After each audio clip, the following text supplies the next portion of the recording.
Assalamualaikum warahmatullahi wabarakatuh. Kami dari kelompok 1 kelas 12 AKL 3 yang anggotanya saya sendiri, Ajin Maulana, Amanah, Krisdiani Maudi, Salma Sri Ayuni, Syam, Diah Astianti, dan Zahra Indonesia. Kami akan mempresentasikan tentang kasus-kasus pelanggaran hak dan pengingkaran kewajiban warga negara. A. Makna hak dan kewajiban warga negara. Hak asasi manusia adalah hak yang melekat pada diri setiap pribadi manusia. Karena itu, hak asasi manusia itu berbeda dari pengertian hak warga negara. Hak warga negara merupakan seperangkat hak yang melekat dalam diri manusia dalam kedudukannya sebagai anggota dari sebuah negara. Hak asasi sifatnya universal, tidak terpengaruh status kewarganegaraan seseorang. B. Substansi hak dan kewajiban warga negara dalam Pancasila.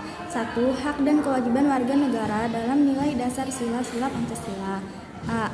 Sila ketuhanan yang Maha Esa menjamin hak warga negara untuk bebas memeluk agama sesuai dengan kepercayaannya, serta melaksanakan ibadah sesuai dengan ajaran agamanya masing-masing. B. Sila kemanusiaan yang adil dan beradab menempatkan hak setiap warga negara pada kedudukan yang sama dalam hukum serta memiliki hak-hak yang sama untuk mendapat jaminan dan perlindungan hukum. C. Sila Persatuan Indonesia menjamin hak-hak setiap warga negara dalam keberagaman yang terjadi kepada masyarakat Indonesia seperti hak mengembangkan budaya daerah untuk memperkaya budaya nasional. D. Sila kerakyatan yang dipimpin oleh hikmat kebijaksanaan dalam permusyawaratan atau perwakilan dicerminkan dalam kehidupan pemerintahan bernegara dan masyarakat bermasyarakat yang didemokratis. E. Sila keadilan sosial bagi seluruh rakyat Indonesia, mengakui hak milik perorangan dan dilindungi pemanfaatannya oleh negara serta memberi kesempatan sebesar-besarnya kepada rakyat. 2. Hak dan kewajiban warga negara dalam nilai instrumental sila-sila Pancasila. A. Hak atas kewarganegaraan. B. Kesamaan kedudukan dalam hukum dan pemerintahan. C. Hak atas pekerjaan dan penghidupan yang layak bagi kemanusiaan. D. Hak dan kewajiban bela negara. E. Kemerdekaan berserikat dan berkumpul. F. Kemerdekaan memeluk agama. G. Pertahanan dan keamanan negara. H. Hak mendapat pendidikan. I. Kebudayaan nasional Indonesia. J. Perekonomian nasional. K. Kesejahteraan sosial. 3. Hak dan kewajiban warga negara dalam nilai prakis sila-sila Pancasila. Hak dan kewajiban warga negara dalam nilai prakis Pancasila dapat terwujud apabila nilai-nilai dasar dan instrumental dari Pancasila itu sendiri dapat dilaksanakan dalam kehidupan sehari-hari. Berikut beberapa contohnya. 1. Ketuhanan yang Maha Esa, saling menghormati kebebasan beribadah sesuai dengan agama dan kepercayaannya. 2. Kemanusiaan yang adil dan beradab, mengakui persamaan derajat, hak, dan kewajiban antara sesama manusia. 3. Persatuan Indonesia, menempatkan persatuan, kesatuan, kepentingan, dan keselamatan bangsa dan negara di atas kepentingan pribadi atau golongan.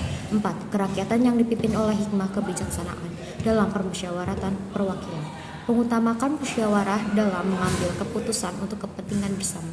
5. Keadilan sosial bagi seluruh rakyat Indonesia, menjaga keseimbangan antara hak dan kewajiban. C.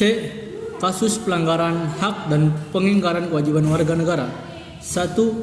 Penyebab terjadinya pelanggaran hak dan pengingkaran kewajiban warga negara. Pelanggaran hak warga negara terjadi ketika warga negara tidak dapat menikmati atau memperoleh haknya sebagai yang ditetapkan oleh undang-undang. Faktor-faktor pelanggaran hak dan pengingkaran kewajiban warga negara. A.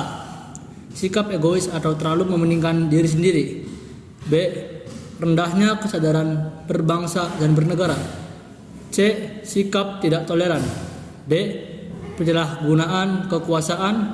E. Ketidaktegasan aparat penegak hukum. F. Penyalahgunaan teknologi.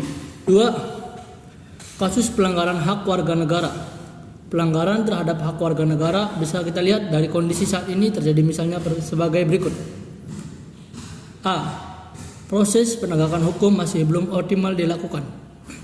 B. Saat ini tingkat kemiskinan dan angka pengangguran di negara kita masih tinggi. C. Semakin merebaknya kasus pelanggaran hak asasi manusia. B.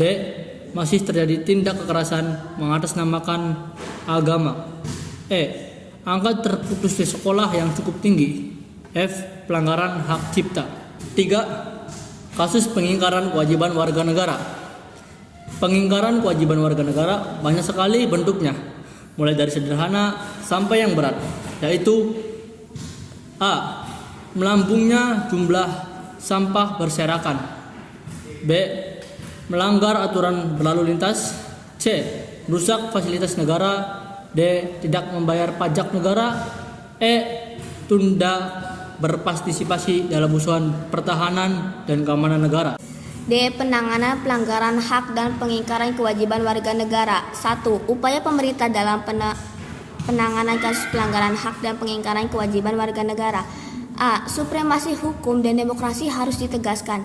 B. Mengoptimalkan peran lembaga-lembaga selain lembaga tinggi negara yang berwenang dalam penegakan hak dan kewajiban warga negara. C. Meningkatkan kualitas pelayanan publik. D. Meningkatkan pengawasan dari masyarakat dan lembaga-lembaga politik terhadap setiap upaya penegakan hak dan kewajiban warga negara. E. Meningkatkan penyebarluasan prinsip-prinsip kesadaran bernegara kepada masyarakat. F. Meningkatkan profesionalisme lembaga keamanan dan pertahanan negara. G. Meningkatkan kerjasama yang harmonis antara kelompok atau lembaga dalam masyarakat. Fungsi utama untuk menegakkan hukum sebagai berikut.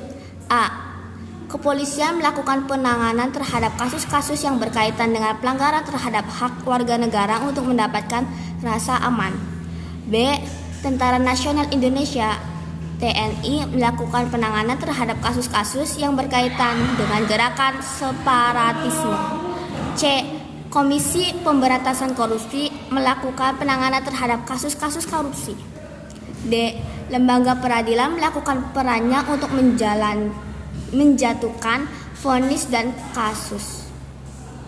2. Membangun partisipasi masyarakat dalam pencegahan terjadinya pelanggaran hak dan peningkatan kewajiban warga negara.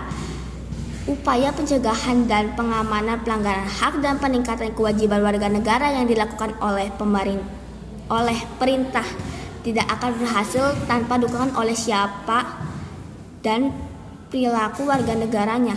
Sebagai warga negara dari bangsa dan negara yang terhadap sudah sepantasnya sikap dan perilaku kita mencerminkan sosok manusia beradab dan selalu menghormati keberadaan orang lain. Bagian B. Contoh kasus pelanggaran hak mendapat pendidikan. 1. Apakah kasus tersebut merupakan kasus pelanggaran HAM? Ya, kasus tersebut termasuk kasus pelanggaran hak mendapat pendidikan. 2. Bagaimana kronologi atau latar belakang? Para pelaku melakukan aksi bejatnya dengan mengajak para korban untuk masuk ke sebuah ruangan, lalu korban diancam untuk tidak melapor ke siapapun. 3. Di mana TKP-nya? Pondok Pesantren Istana Yatim Ridayatul Jannah yang berada di Beji Timur, Depok. 4. Siapa korban dan siapa pelaku? 11 korban santriwati, pelaku 2 ustadz dan 1 kakak kelas. 5. Bagaimana kelanjutan kasusnya? Pelaku dibawa ke kantor polisi dan dimintai keterangan lebih lanjut. 6. Pelajaran apa yang dapat kalian ambil dari kasus tersebut? Bahwa kita semua harus berhati-hati dalam pergaulan dan jangan mudah percaya pada orang lain dan serta harus pandai-pandai menjaga diri apalagi jauh dari orang tua.